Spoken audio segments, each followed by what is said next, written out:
So hello and welcome, आपको स्वागत है फिर से एक और नई वीडियो में। इस वीडियो में हम पढ़ने वाले हैं क्लास 11th अकाउंट्स का चैप्टर जनरल एंट्रीज। तो चलिए शुरू करते हैं अपने चैप्टर को।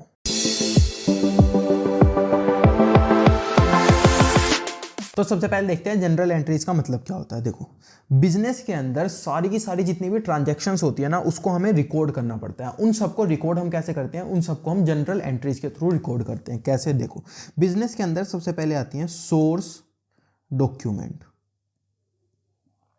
अब ये सोर्स डॉक्यूमेंट क्या होता है? सोर्स डॉक्यूमेंट कोई भी डॉक्यूमेंट होता है जो हमको बताता है कि ट्रांजैक्शन हुई है।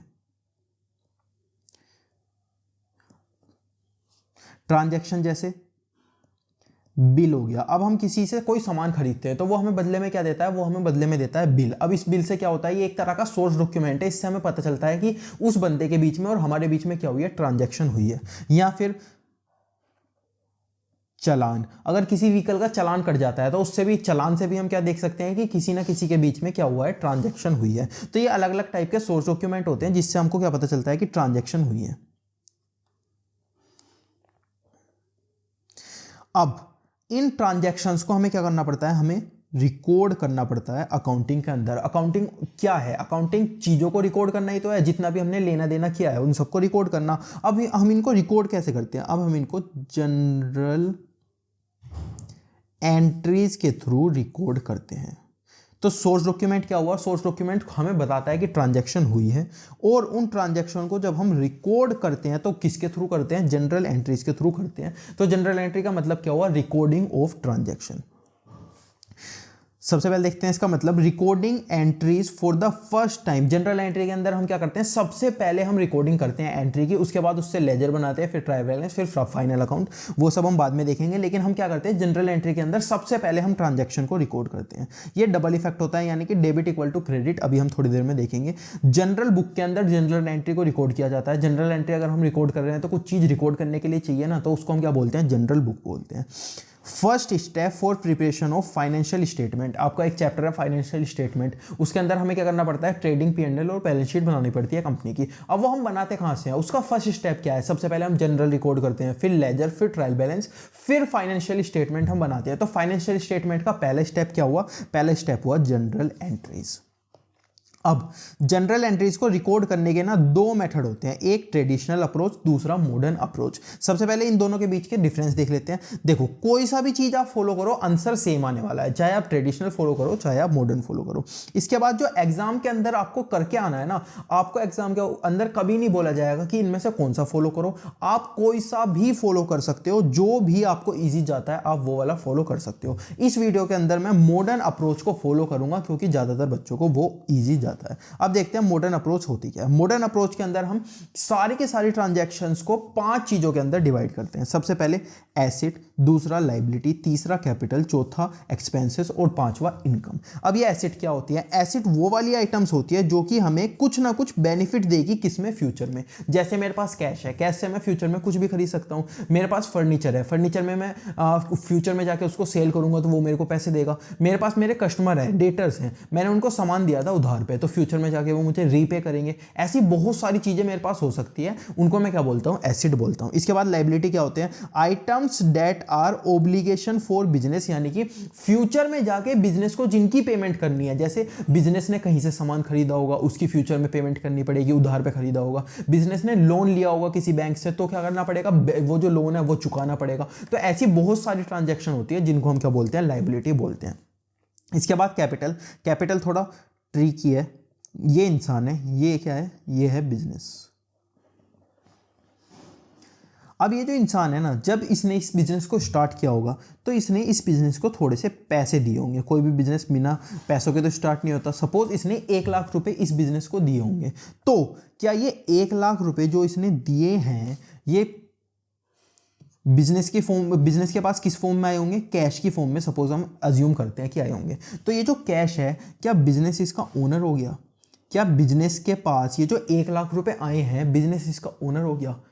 आप मुझे कमेंट में बताना, मैं बताता हूं। बिजनेस इसका ओनर नहीं हुआ। मतलब जब ये इंसान ये वाला जो इंसान है जिसने 1 लाख रुपए दिए हैं, जिसको हम इस कंपनी का मालिक बोलते हैं, जब ये इस कंपनी को सेल करेगा तो इसको बदले में कितने रुपए मिलने चाहिए? इसको बदले में मिलने चाहिए 1 लाख रुपए। क्यों? क्योंकि इसने इस बिजनेस को स्टार्ट करने में 1 लाख रुपए लगाए थे। इसका मतलब ये जो 1 लाख रुपए है ना, बिजनेस इसका ओनर नहीं हुआ। अब बिजनेस इसका ओनर नहीं हुआ तो क्या बिजनेस मानता है कि ये जो 1 लाख रुपए मैंने लिए हैं ये मेरे को रिटर्न करने पड़ेंगे।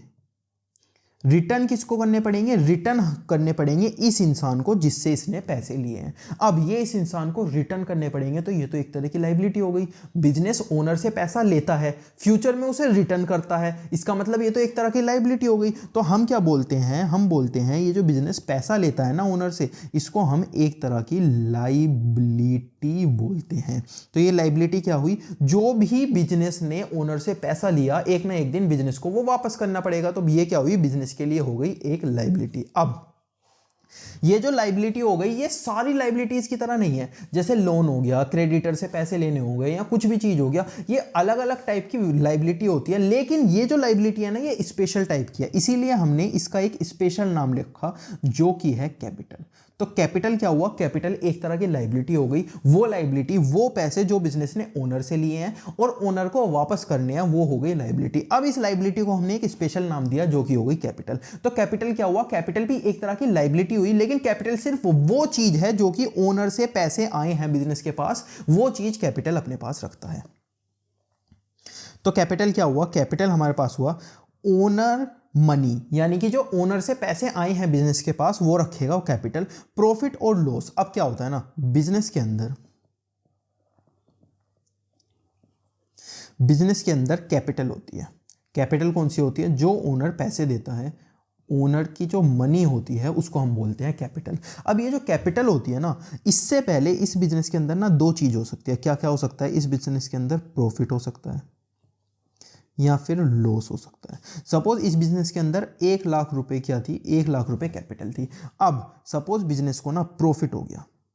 प्रॉफिट कितने का हो गया? 10,000 रुपए का प्रॉफिट हो गया।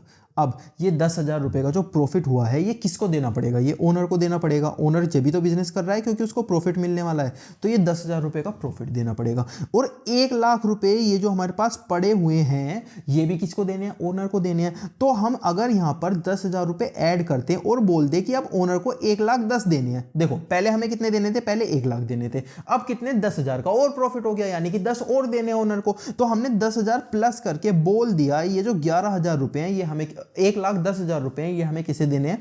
ये हमें देने हैं ओनर को। इसी तरीके से लॉस होता है। सपोज बिजनेस के अंदर क्या हो गया? बिजनेस के अंदर हो गया लॉस। लॉस कितने का हो गया? लॉस हो गया 9,000 रुपए का।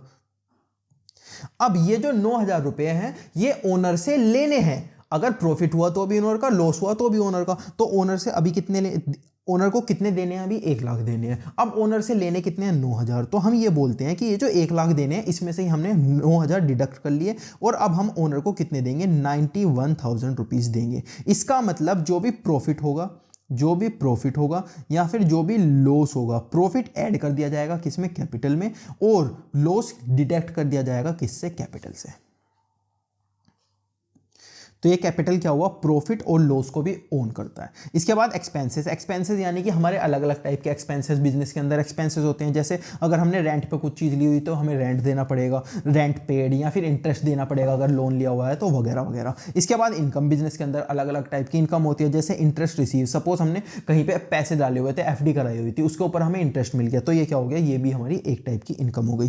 तो बिजनेस स्टडी जो हमारी ये है अकाउंटिंग है, अकाउंटिंग के अंदर जो हमारी जनरल एंट्री है उसके अंदर हमने पढ़ रहे हैं कि हम मॉडर्न अप्रोच से कैसे जनरल एंट्री कर सकते हैं। मॉडर्न अप्रोच के अंदर हमने क्या सीखा? हमने 5 चीज़ों के बारे में सीखा। सबसे पहले क्या सीखा? सबसे पहले एसेट क्या होती है? एसेट वो जो फ्यूचर में हमें फायदा देगी। फिर लायबिलिटी क्या होती है? यानी कि लायबिलिटी वो जो फ्यूचर में हमसे पैसे दिलवाएगी। उसके बाद कैपिटल क्या होती है? कैपिटल भी लायबिलिटी होती है, मतलब फ्यूचर में हमें पैसे देना होता है, लेकिन ये कौन सी लायबिलिटी होती है? ये ओनर की लायबिलिटी होती है, और इसके अंदर ही हम ओनर का प्रॉफिट और लॉस प्लस और माइनस कर देते हैं। उसके बाद एक्सपेंसेस, जो भी खर्चे होंगे बिजनेस के वो एक्सपेंसेस होता है, और जो भी इनकम होगी बिजनेस की उसको हम क्या बोलते हैं? इनकम बोलते हैं। अब इनसे हम जनरल एंट्री कैसे करते हैं? देखो उससे पहले हम देखेंगे कि इनके जो एसेट, लायबिलिटी, कैपिटल, एक्सपेंसेस और इनकम है, इनके बैलेंस क्या होते हैं। एसेट का बैलेंस होता है डेबिट। डेबिट बैलेंस का मतलब क्या है, अगर एसेट बिजनेस के अंदर इंक्रीज होगी या फिर एसेट बिजनेस के अंदर डिक्रीज होगी, अगर एसेट बिजनेस के अंदर इंक्रीज होगी तो वो अपने बैलेंस के थ्रू होगी। जैसे अगर एसेट बिजनेस के अंदर इंक्रीज हुई, उसका बैलेंस क्या है, डेबिट, तो उसको हम क्या करेंगे, उसको हम करेंगे डेबिट। और अगर एसेट डिक्रीज हुई तो उसके बैलेंस के अपोजिट हम करेंगे, उसका बैलेंस क्या है, डेबिट, तो हम क्या करेंगे, हम करेंगे क्रेडिट। ऐसी लायबिलिटी का बैलेंस क्या होता है, क्रेडिट। अगर लायबिलिटी इंक्रीज होगी तो हम क्या करेंगे, क्रेडिट, और लायबिलिटी डिक्रीज होगी तो इसका बैलेंस क्या है, क्रेडिट, उससे उल्टा हम करेंगे यानी कि हम करेंगे डेबिट। अब ऐसी कैपिटल का बैलेंस होता है क्रेडिट यानी कि अगर हमारे जो कैपिटल है वो इंक्रीज होगी बिजनेस के अंदर तो उसको हम क्या करेंगे, क्रेडिट करेंगे, और अगर डिक्रीज होगी यानी कि उसका बैलेंस क्या है, क्रेडिट, तो उससे उल्टा हम क्या करेंगे, डेबिट करेंगे। अगर कोई भी चीज इंक्रीज हुई तो उसको हम क्या करेंगे, उसको वो चीज हम करेंगे जो उसका बैलेंस होगा, और डिक्रीज हुई तो उससे अपोजिट करेंगे। जैसे एक्सपेंस का बैलेंस क्या है, डेबिट है। अब एक्सपेंस इंक्रीज हो गया तो उसको हम क्या करेंगे, डेबिट, और एक्सपेंस डिक्रीज हो गया, इसका बैलेंस क्या है, डेबिट, तो उसको क्या करेंगे, हम क्रेडिट करेंगे। इसके बाद इनकम का बैलेंस क्या है, क्रेडिट। अब ये क्रेडिट इनकम का बैलेंस है, इनकम इंक्रीज हो गई तो हम क्या करेंगे, क्रेडिट, इनकम डिक्रीज हो गई तो इसके बैलेंस का अपोजिट हम करेंगे, वो क्या है, डेबिट। तो ये जो बैलेंसेस हैं ये आपको याद करने पड़ेंगे, एंट्रीज करते करते ही अपने आप याद हो जाएंगे। एसेट का बैलेंस डेबिट और एक्सपेंसेस का बैलेंस डेबिट, उसके बाद लायबिलिटी का बैलेंस क्रेडिट, कैपिटल का बैलेंस क्रेडिट और इनकम का बैलेंस क्रेडिट। अब एग्जांपल से देखते हैं हम जनरल एंट्रीज कैसे करते हैं, इनसे और ज़्यादा क्लियरिटी आपको आ जाएगी। Start business with 1 lakh rupees, किसी ने 1 लाख रुपये दे के स्टार्ट किया, यानी कि ये इंसान है, ये इसका बिजनेस है, इसने इसको कितने रुपए दिए, 1 लाख रुपए दिए। क्यों दिए, जिससे कि बिजनेस स्टार्ट हो सके। अब ये जो बिजनेस स्टार्ट हुआ है यानी कि बिजनेस के अंदर जो कैपिटल है वो कितनी हो गई, कैपिटल हो गई 1 लाख। क्यों, क्योंकि ओनर ने पैसे दिए हैं। उसके बाद जो बिजनेस के अंदर कैश है वो भी कितना हो गया, वो भी हो गया 1 लाख। क्यों, क्योंकि कैश की फॉर्म में तो 1 लाख रुपए आए हैं। तो बिजनेस के अंदर दो चीज हो गई, क्या, पहला कैपिटल, यानी कि कैपिटल हो गई 1 लाख क्योंकि बिजनेस के अंदर ओनर ने 1 लाख रुपए दिए हैं। उसके बाद कैश भी कितना हो गया, 1 लाख। क्यों, क्योंकि ओनर ने 1 लाख रुपए बिजनेस की फॉर्म में जो दिए हैं, उन 1 लाख रुपए किस फॉर्म में आए हैं, वो कैश की फॉर्म में आए हैं। अब ये जो हमारा कैपिटल हो गया और ये जो हमारी कैश हो गई, ये बिजनेस के अंदर आ गए। ये हमने क्या देखा, ये हमने इस ट्रांजैक्शन का मतलब देखा कि स्टार्ट बिजनेस विद 1 लाख का मतलब क्या होता है। यानी कि ओनर बिजनेस के अंदर कैश लाता है 1 लाख रुपए और उसकी वजह से हम उसकी कैपिटल इंक्रीज कर देते हैं। अब ये जो हमारी कैपिटल था, इसका बैलेंस क्या था, यहाँ पे आके हम देखते हैं इसका बैलेंस क्या था। इसका बैलेंस था क्रेडिट, और ये जो हमारा कैश है ये क्या है, हमारी एसेट है, तो इसका बैलेंस क्या था, डेबिट। आगे जाके हम इसे लिख लेते हैं। ये जो कैपिटल है इसका बैलेंस क्या है, इसका बैलेंस है क्रेडिट, और ये जो कैश है यानी कि ये जो हमारी एसेट है इसका बैलेंस क्या है, डेबिट। अब यहाँ पे क्या है, यहाँ पे जो कैश है वो इंक्रीज हुआ है। अब इंक्रीज हुआ है तो हम क्या करेंगे, उसको डेबिट करेंगे, यानी कि कैश अकाउंट डेबिट। अब कैपिटल क्या हुआ है, कैपिटल भी इंक्रीज हुआ है, और अगर कोई भी चीज इंक्रीज होती है तो जो उसका बैलेंस होता है उसके अकॉर्डिंगली हम उसको कर देते हैं, यानी कि इसको हम क्या करेंगे, क्रेडिट। कैपिटल अकाउंट क्रेडिट, कितने से, 1 लाख रुपए से, और यहाँ पर 1 लाख रुपए से। तो ये हो गई हमारी एक जनरल एंट्री। फिर से एक बार हम इसको समझते हैं। देखो, बिजनेस स्टार्ट किया है तो बिजनेस के अंदर क्या आया है, बिजनेस के अंदर सबसे पहले तो कैश आया है, कितना आया है, 1 लाख रुपए। अब क्योंकि ये पैसा जो आया है ये ओनर की तरफ से आया है तो बिजनेस के अंदर जो कैपिटल है वो भी इंक्रीज हो गई, कितनी, 1 लाख रुपए। बिजनेस के अंदर ये दो चीज हुई। अब ये जो हमारा कैश है इसका बैलेंस क्या है, कैश है हमारी एसेट, एसेट का बैलेंस होता है हमारा डेबिट। अब ये जो हमारी कैपिटल है इसका बैलेंस क्या है, कैपिटल है हमारी लायबिलिटी या फिर कैपिटल खुद में एक कैपिटल है तो कैपिटल का बैलेंस क्या होता है, क्रेडिट होता है। अब यहाँ पे भी इंक्रीज हुआ है, यहाँ पे भी इंक्रीज हुआ है। अगर दोनों चीजें इंक्रीज होती है या कोई भी चीज इंक्रीज होती है तो वो उसके अकॉर्डिंगली हम एक्ट करते हैं, उसके बैलेंस के। यहाँ पे क्या हुआ है, यहाँ पे इंक्रीज हुआ है 1 लाख रुपए तो उसका बैलेंस क्या है, डेबिट, तो इसको हम क्या कर देंगे, डेबिट। यहाँ पे क्या हुआ है, यहाँ पे इंक्रीज हुआ है, इसका बैलेंस क्या है, क्रेडिट, तो इसको हम कर देंगे टू कैपिटल। तो यहाँ पे क्या हो गया, यहाँ पे हो गया 1 लाख रुपए, और ये क्या हो गई, ये हो गई हमारी जनरल एंट्री। इसके बाद देखते हैं दूसरा एग्जांपल हमारे पास क्या है, परचेज स्टॉक। स्टॉक हमने परचेज किया है ओ 50,000 विथ कैश। कैश में हमने 50,000 का स्टॉक परचेज किया है, कैश में हमने 50,000 का स्टॉक परचेज किया है। इसका मतलब जो हमारी एंट्री होगी वो कैसे होगी, सबसे पहले हमने कैश में परचेज किया है, इसका मतलब जो हमने कैश किसी इंसान को दिया होगा जब भी तो उसके बदले में स्टॉक दिया होगा, कितने का किया है 50,000 का हमने कैश किया है, यानी कि कैश हमारा हुआ है डिक्रीज। उसके बाद हमने परचेज किया, क्या है परचेज किया है हमने स्टॉक। अब स्टॉक कितने का परचेज किया है 50,000 कैश दिया है तो 50,000 का स्टॉक परचेज किया होगा, स्टॉक परचेज किया है तो उसको हमने क्या किया है स्टॉक हुआ है हमारा इंक्रीज। भाई कैश हमारे पास से गया, स्टॉक आया, कैश कम हुआ स्टॉक ज्यादा हुआ, तो यहाँ पे क्या हुआ कैश हुआ कम और स्टॉक हुआ ज्यादा। अब कैश क्या है हमारा, कैश है हमारी एसेट, यानी कि कैश का बैलेंस हमारा क्या होगा, बैलेंस होगा हमारा डेबिट। स्टॉक क्या है हमारा, स्टॉक भी हमारी एसेट है। अब स्टॉक को हम फ्यूचर में बेचेंगे तो हमें फायदा तो मिलेगा ना, तो स्टॉक के बैलेंस पे क्या होगा, डेबिट होगा। अब अगर ये कम हुआ है, कैश हमारा कम हुआ है, तो इसको हम इसके बैलेंस के अकॉर्डिंग एक्ट करेंगे, नहीं उससे अपोजिट कर देंगे। अगर ये ज्यादा हुआ होता तो इसका बैलेंस करते, कैश क्या हुआ है कम हुआ है, इसका मतलब टू कैश क्रेडिट कर देंगे। अब ये जो स्टॉक है ये क्या हुआ है, ज्यादा हुआ है, स्टॉक यहाँ पे ज्यादा हुआ है, इसका बैलेंस क्या है डेबिट, तो स्टॉक को हम कर देंगे डेबिट। यहाँ पे क्या हो गया स्टॉक डेबिट, इसका बैलेंस कितना है 50,000 और यहाँ पे कितना आएगा 50,000। ये क्या हो गई, ये हो गई हमारी दूसरी एंट्री। दूसरी एंट्री यानी कि स्टॉक हमारे पास अगर ज़्यादा हुआ है तो उसको हमने डेबिट कर दिया, कैश हमारे पास कम हुआ है तो उसको हमने क्रेडिट कर दिया। क्यों, क्योंकि इन दोनों का बैलेंस ही डेबिट था।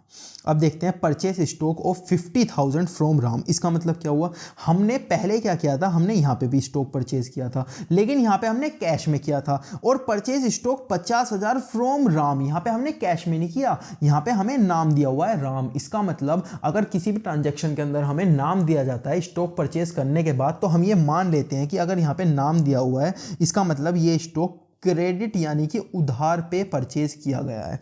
अगर वो हम कैश में परचेज अगर हम कैश में परचेज करेंगे तो हमसे बोला जाएगा कि कैश में परचेज किया है, लेकिन अगर हम क्रेडिट पे परचेज करेंगे तो हमसे क्या बोला जाएगा, हमसे सिर्फ उस इंसान का नाम बोला जाएगा जिससे हमने परचेज किया है। इसका मतलब हमने क्या किया है, यहाँ पे हमने स्टॉक कितने का 50,000 का कितना हुआ है इंक्रीज हुआ है, और हमने राम से परचेज किया है।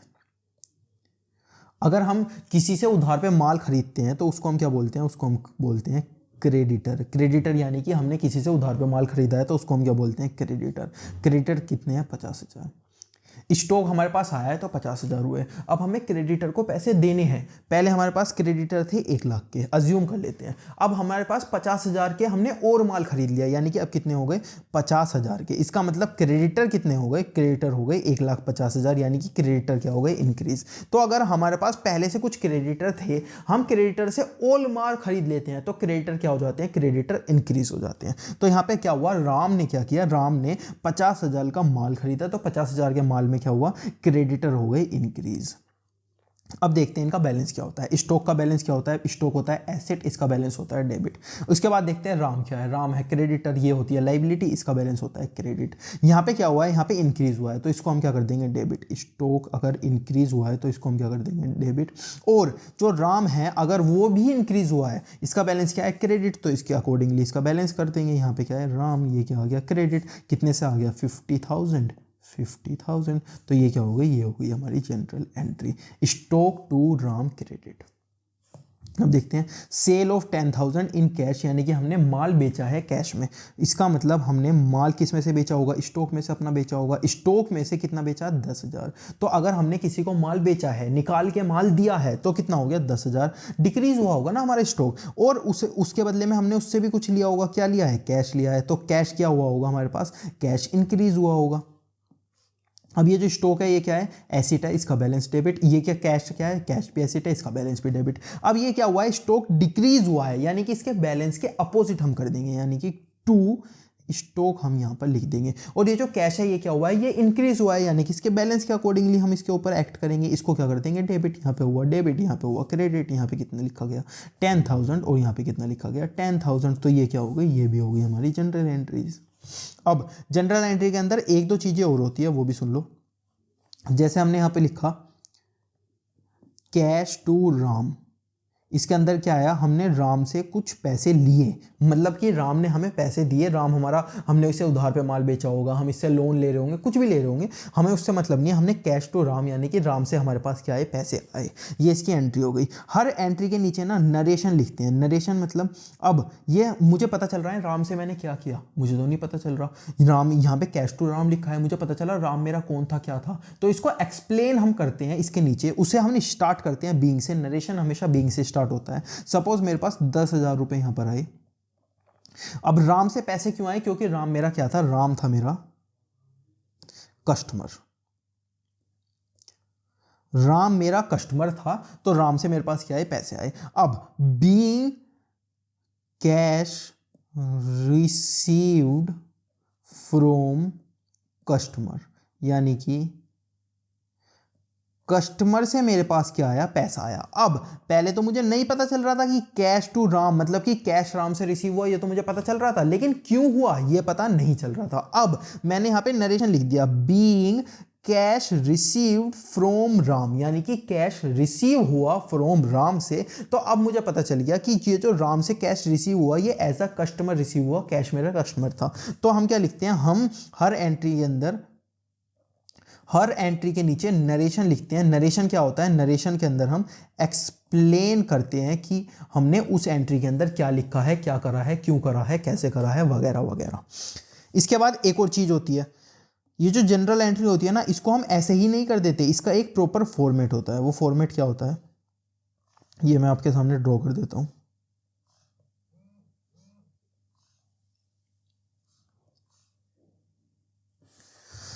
सबसे पहले यहां पे हम लिखते हैं डेट,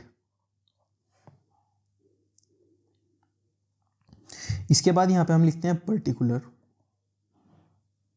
उसके बाद हम लिखते हैं LF लेजर पोर्टफोलियो, इसके बाद हम लिखते हैं यहां पे डेबिट अमाउंट, और यहां पर हम लिखते हैं credit amount.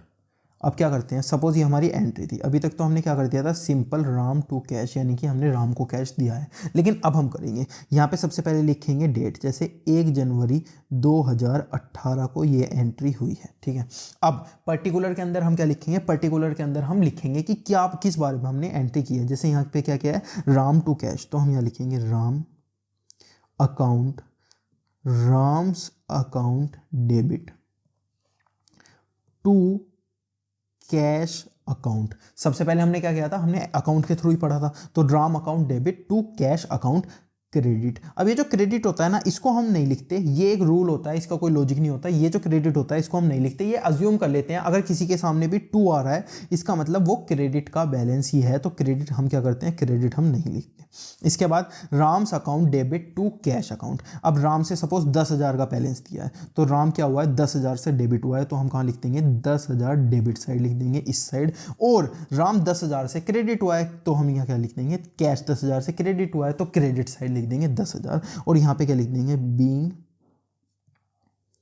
Cash paid to creditor. Creditor मतलब हमने इससे उधार पे माल खरीदा था, इसको हमने क्या किया है, कैश पेड किया है। ये हो गई हमारी नरेशन। इस तरीके से जो हमारा पूरा का पूरा फॉर्मेट होता है वो तैयार होता है। किसका फॉर्मेट तैयार होता है, जनरल एंट्रीज का। इस तरीके से हमारा पूरा के पूरी जनरल एंट्री का फॉर्मेट तैयार होता है। यहाँ पे हम लिखते हैं डेट, यहाँ पे हम लिखते हैं Ram account debit to cash account, उसके बाद नरेशन लिखते हैं, और यहाँ पे डेबिट और क्रेडिट के अंदर इनका अमाउंट लिखते हैं, जो भी इनका अमाउंट होता है।